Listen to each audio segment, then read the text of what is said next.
Hello viewers, I am অপূর্ব চ্যানেলের পক্ষ থেকে আমি অপূর্ব রয়েছি আপনাদের সাথে। ভারতীয় ভিসা সংক্রান্ত নতুন একটি ব্লগে আপনাদেরকে স্বাগতম। আপনারা জানেন যে আমি ভারতীয় ভিসার নিত্য নতুন সকল সংবাদ আপনাদের সঙ্গে শেয়ার করে থাকি, আর সেই প্রেক্ষিতেই আজকে আমি ভারতীয় ভিসার একটি নতুন আপডেট বা নতুন সংবাদ আপনাদেরকে দিতে এসেছি।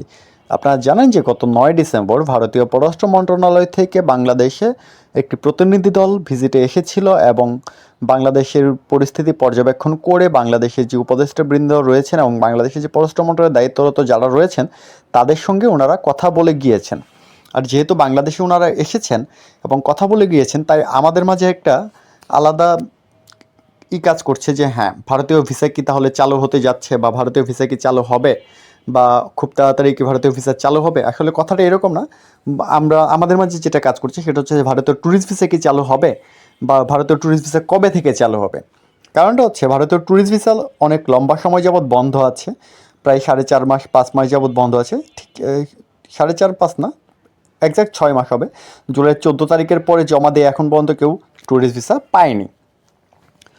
তো এই প্রশ্নটি যখন আসছে তখন ভারতীয় পররাষ্ট্র মন্ত্রণালয় বা ভারতের যে প্রতিনিধি দল এসেছিল তারা বাংলাদেশের সঙ্গে আলোচনার সময় যখন বাংলাদেশ এই কথাগুলো তুলেছিল যে ভিসার সংখ্যা বাড়িয়ে দেওয়ার জন্য বা ভিসা প্রবলেম সমাধানের জন্য, তখন তারা বলেছে যে হ্যাঁ, ভিসার প্রবলেম তারা সলভ করবে এবং ভিসার সংখ্যা বাড়িয়ে দেবে।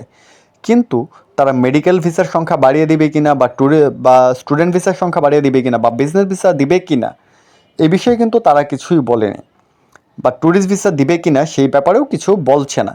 তাই আসলে বলা যাচ্ছে না যে বাংলাদেশের ট্যুরিস্ট ভিসা ঠিক ভারতীয় ট্যুরিস্ট ভিসা বাংলাদেশিদের জন্য ঠিক কতদিন পর্যন্ত বন্ধ থাকছে।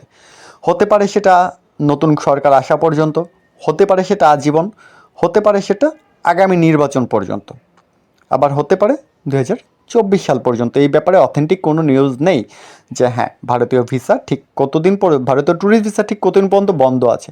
তবে হ্যাঁ, ওনারা আশ্বাস দিয়ে গিয়েছেন যে বাংলাদেশিদের জন্য ভারতীয় ভিসা ওনারা বাড়িয়ে দেবেন। তো এই কথা থেকে বোঝা যায় যে তারপর থেকে আজকে হচ্ছে আমি যখন রেকর্ড করছি তখন হচ্ছে 12 তারিখ।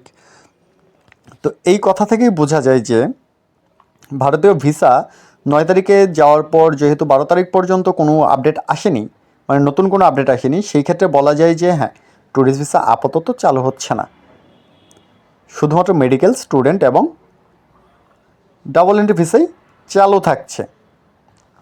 আর তাই যারা আশায় বসেছিলেন যে হ্যাঁ, ডিসেম্বরে ভারতীয় প্রতিনিধি দল আসার পর হয়তো বা ভারতীয় ভিসার বা ট্যুরিস্ট ভিসার একটা পরিবর্তন আসতে পারে, তাদের জন্য বলছি ভারতীয় ভিসার বা ট্যুরিস্ট ভিসার এখন পর্যন্ত কোনো পরিবর্তন আসছে না।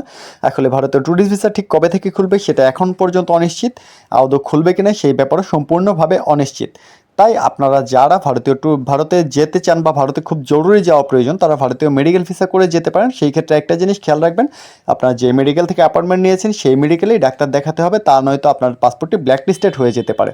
এবং মেডিকেল ভিসার জন্য কোনো ধরনের কোনো দালাল নেবেন না, কোনো দালালের সঙ্গে কথা বলবেন না। কথা না বলে যেটা করবেন সেটা হচ্ছে নিজে নিজে অ্যাপ্লাই করবেন, নিজে নিজে স্লট বুকিংয়ের চেষ্টা করবেন। সেটাও যদি না হয় তাহলে হাই কমিশনে গিয়ে ফাইল জমা দেন, সেই ক্ষেত্রে আপনারা মেডিকেল ভিসা স্লট পেতে পারেন। এটাই আপনাদের জন্য সবচেয়ে বেস্ট অপশন। তো এই ছিল ভারতীয় ভিসা সম্পর্কিত আমার কাছে আপডেট। পরবর্তী আপডেট পেলে অবশ্যই আপনাদেরকে জেনে নেব। সেই পর্যন্ত ভালো থাকুন, সুস্থ থাকুন। দেখা হচ্ছে নতুন ভিডিও।